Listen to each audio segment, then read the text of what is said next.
The Buddha said, Purna, you have asked why in fundamental purity the mountains, the rivers, and the great earth suddenly arise.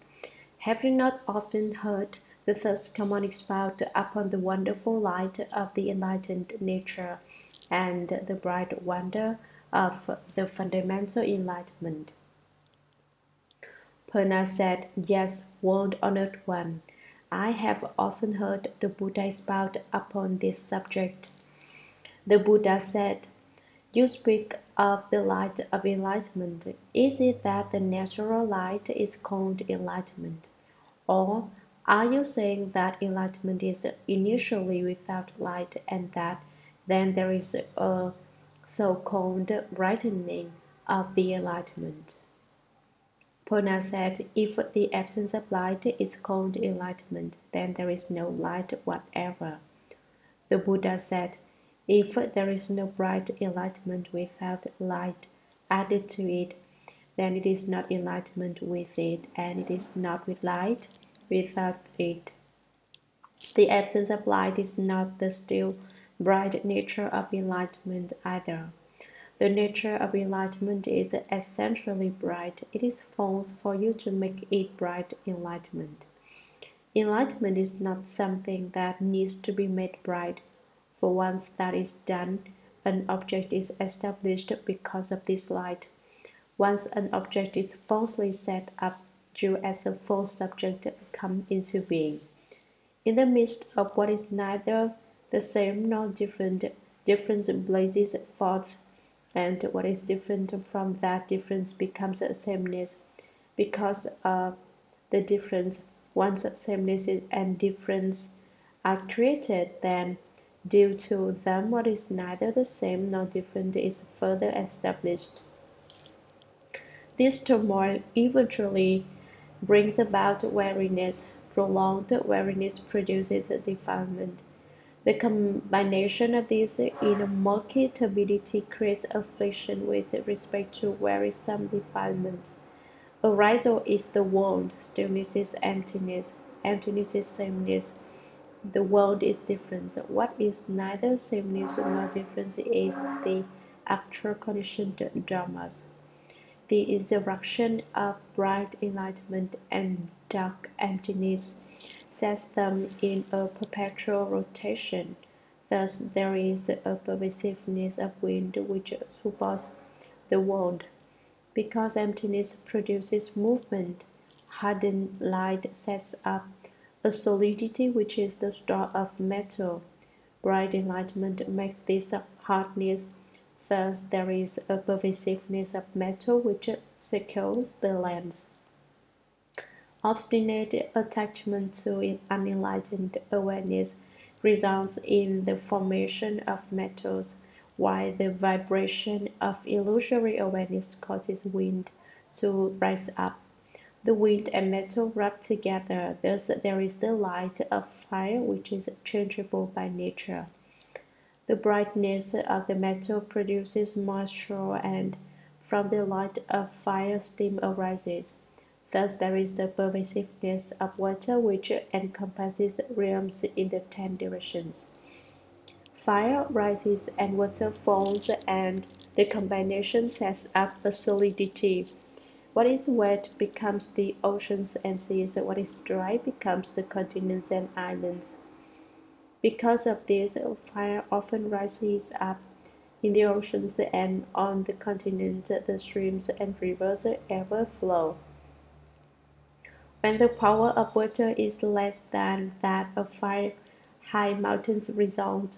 So it is that mountain rocks fire off sparks when struck and become liquid when melted.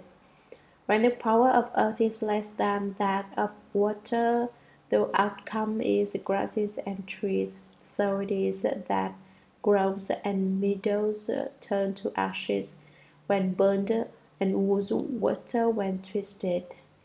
A falseness is produced with interaction as the seas, and from these causes and conditions comes the continuity of the world. Moreover, Purna, the false brightness is none other than the mistake of adding light to enlightenment.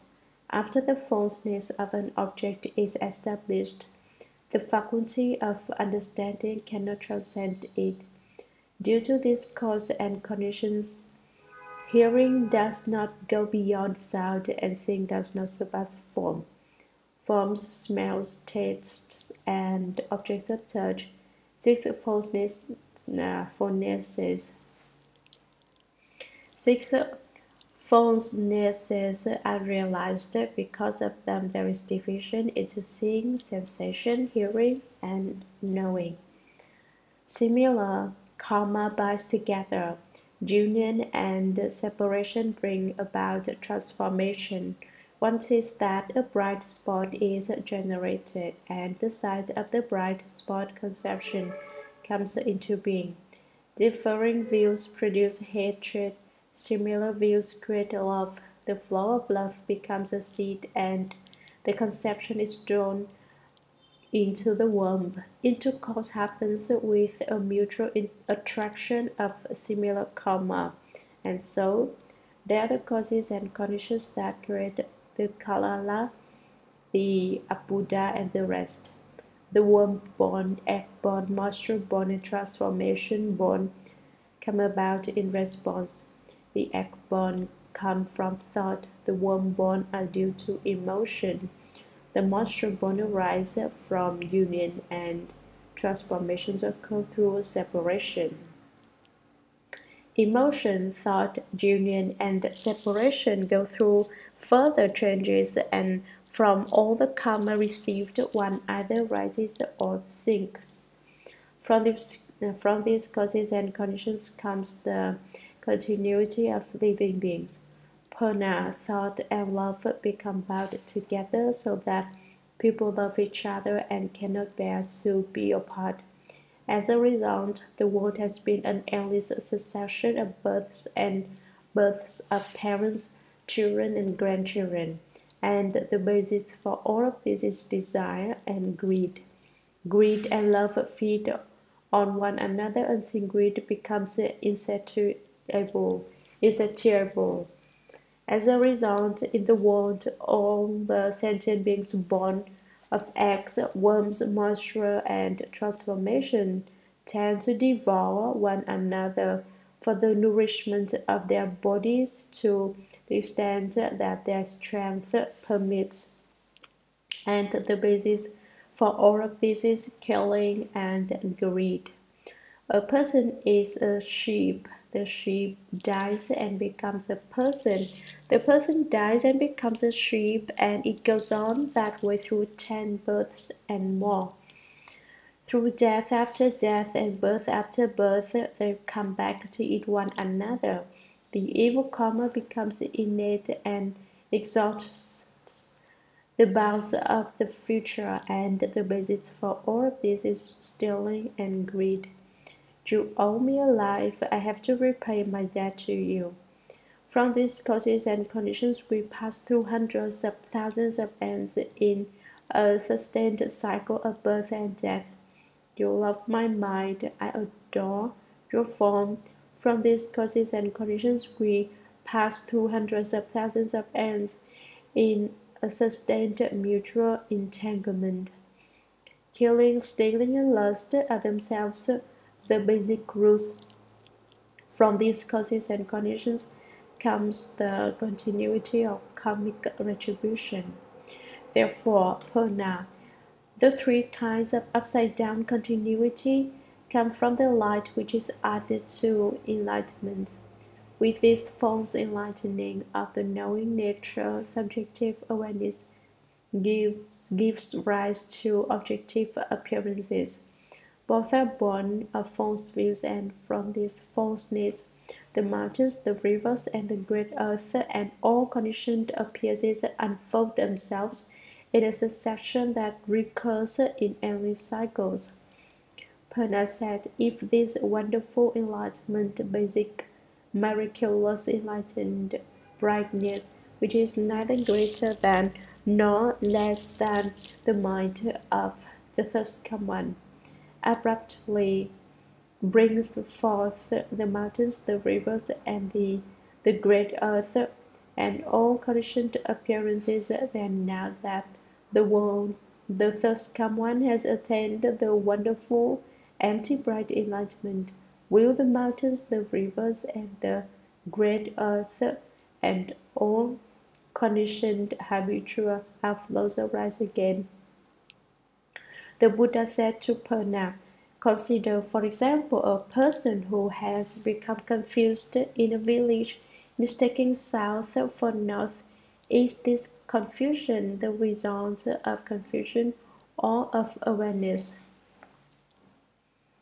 Purna said, this person's confusion is the result neither of confusion nor of awareness. Why? Confusion is fundamentally baseless. So, how could it arise because of confusion? Awareness does not produce confusion. So, how could it arise because of awareness?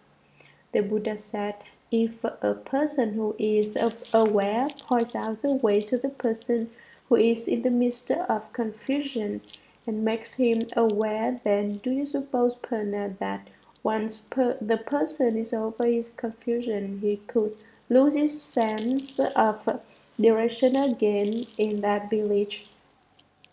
No, world honored one. Purna, the third come ones of the 10 directions are the same way. Confusion is groundless and ultimately empty in nature. There had basically been so confusion, it merely seemed as if there were confusion and enlightenment. When the delusion about confusion and enlightenment is ended, enlightenment does not give rise to confusion. It is also like a person with an eye ailment who sees flowers in space. If he gets rid of his eye ailment, the flowers in space will disappear. If he were so stupid as to quickly return to the spot where the flowers disappeared and wait for them to reappear, would you consider that person to be stupid or smart? Purna said, originally there weren't any flowers in space. It was through a falseness of the thing that they were produced and extinguished. To see the disappearance of the flowers in space is already upside down. To wait for them to reappear is sheer madness. Why bother to determine further if such a person is stupid or smart? The Buddha said, since you explain it that way, why do you ask if the wonderful enlightened bright emptiness can once again give rise to the mountains, the rivers, and the great earth?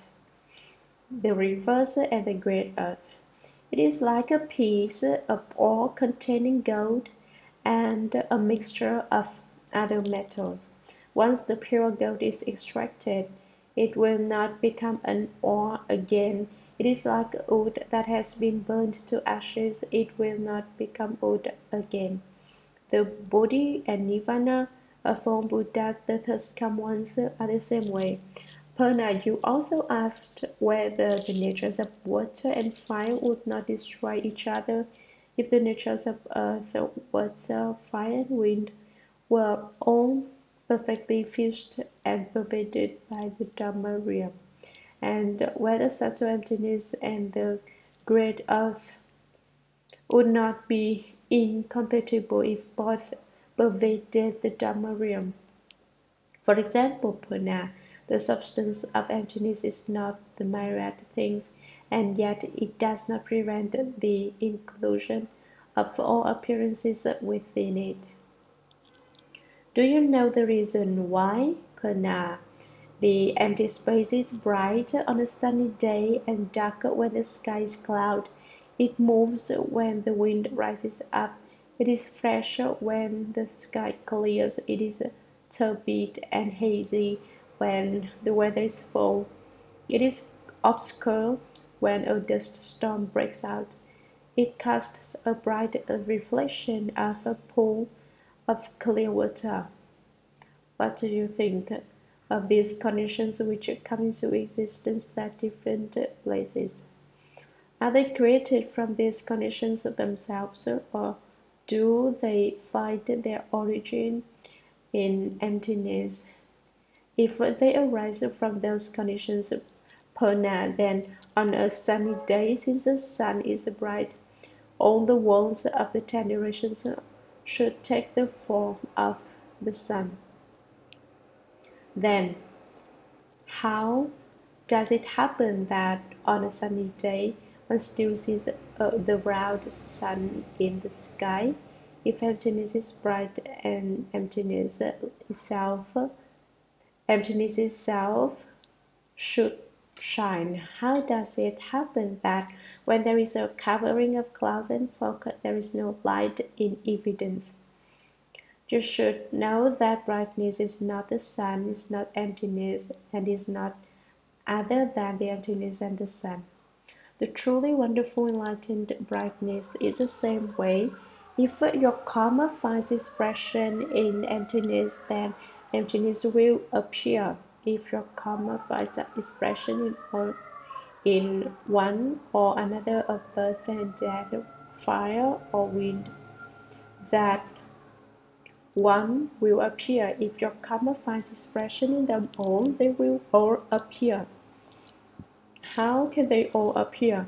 Suppose, Purna, the sun's reflection appears in a single body of water, and two people gaze at it both at the same time. Then one person walks east and the other walks west, each person still looking in the water will see a sun go along with him, one to the east and one to the west, seemingly without there being any fixed direction for the movement of the sun's reflection. You should behavior the question and say, if there is one sun, how can it follow both ruler? Since the sun is a double, then why does only one appear in the sky? This is just to revolve in falseness because it cannot be proved. Contemplate the fundamental falseness of appearances. They are just like flowers that acquire up in space and produce an empty fruit. Why? Then investigate the meaning of their formation and disappearance.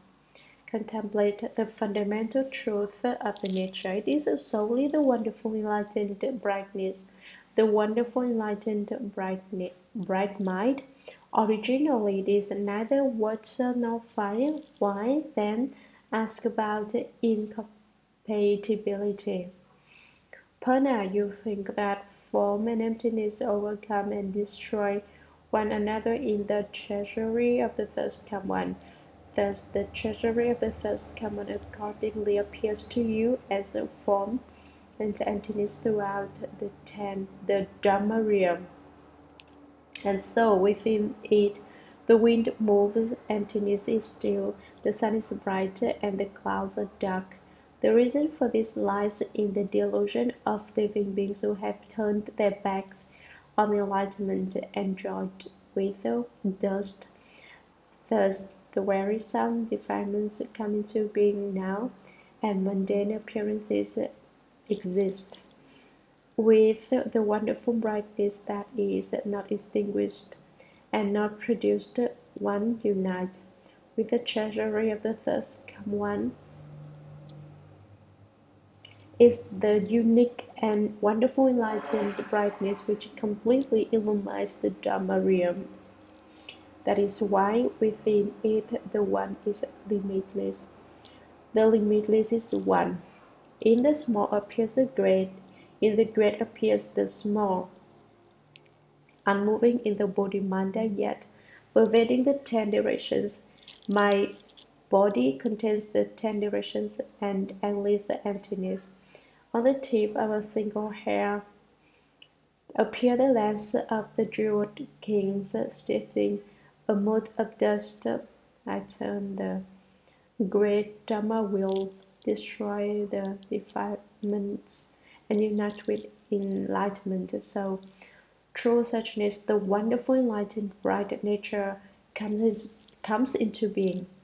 The treasury of the third come is the fundamental, wonderful, perfect mind. It is not the mind, nor emptiness, nor earth, nor water, nor wind, nor fire. It is not the eyes, nor the ears, the nose, tongue, the body, and the mind. It is not form, nor sound, smells, tastes, objects of touch, and dogmas. It is not the realm of eye consciousness, nor any other up to and including the realm of mind consciousness. It is not understanding, nor ignorance, nor the evening of understanding or ignorance, nor any other, up to and including old age and death, and the ending of old age and death. It is not suffering, nor accumulation, nor extinction, nor the way. It is neither knowing nor in attaining. It is not Dana, nor Shiva, nor Vaira, nor Shanti, nor Dhyana, nor Prana, nor Paramita, nor any gum, nor any other. It is not the Tathagata, nor the Arhats, nor Samyak Sambodhi, nor Parinirvana, nor eternity, nor bliss, nor true self, nor purity. Therefore, it is neither mundane nor transcendental, since the treasury of the third common is the fundamental brightness of the wonderful mind. It is the mind, it is emptiness, it is earth, it is water, it is wind, it is fire, it is the eyes, it is the ears, nose, tongue, body, the tongue, the body, and the mind. It is form, it is sounds, smells, tastes, objects of touch, and dramas. It is the realm of eye consciousness, and so forth up to and including the realm of mind consciousness. It is understanding and ignorance, and the ending of understanding and ignorance, and so forth up to and including old age and death, and the ending of old age and death. It is suffering, it is accumulation, it is extinction, and it is the way. It is knowing and attaining. It is Dana, it is Shiva, it is Viraya. It is Shanti, it is Dhyana, it is Prana, and it is Paramita, and so forth up to and including the Tathagata, the Arhats, Samyak Sambodhi, Parinirvana, eternity, bliss, true self, and purity. It is both mundane and transcendental, since the treasury of the first common is the wonderful brightness of the fundamental mind. It is apart from ease and is not. It is identical with ease and is not. How can living beings in the three realms of existence on the level of worldliness and the sound-hearers and those enlightened to conditions on the level of transcendence make suppositions about the supreme body of the first come one with the minds that they know of and enter the knowledge and view and vision of the Buddha through the medium of worldly language and expressions. For example, lutes, flutes, and guitars can make wonderful sounds, but if there are no skilled fingers to play them, their music will never come forth. You and I, living beings, are the same way. The precious enlightened mind is perfect in everyone. Thus I press my finger upon it, and the ocean impression emit light. You move your mind, and the wearisome defilements spring up. It is all because you do not diligently seek the unsurpassed enlightened way, but are fond of the lesser vehicle and are satisfied with little attainment. Purna said, I am non-dual and complete with the first come's perfect brightness of the precious enlightenment. The true wonder of the pure mind, but long ago I was victimized by false thoughts that have no beginning, and I have long endured the turning wheel of rebirth. Now I have attained the sagely vehicle, but it is not yet fundamental. It is not ultimate. The world honored one has completely extinguished all falseness and obtained wonderful true eternity. I venture to ask the first come one why all living beings exist in falseness and conceal their own wonderful brightness so that they keep drowning in this deluge. The Buddha said to Purna, although you have cast off doubts, you still have not ended residual delusions. I will now empty void, a worldly event in questioning you. 4. 101.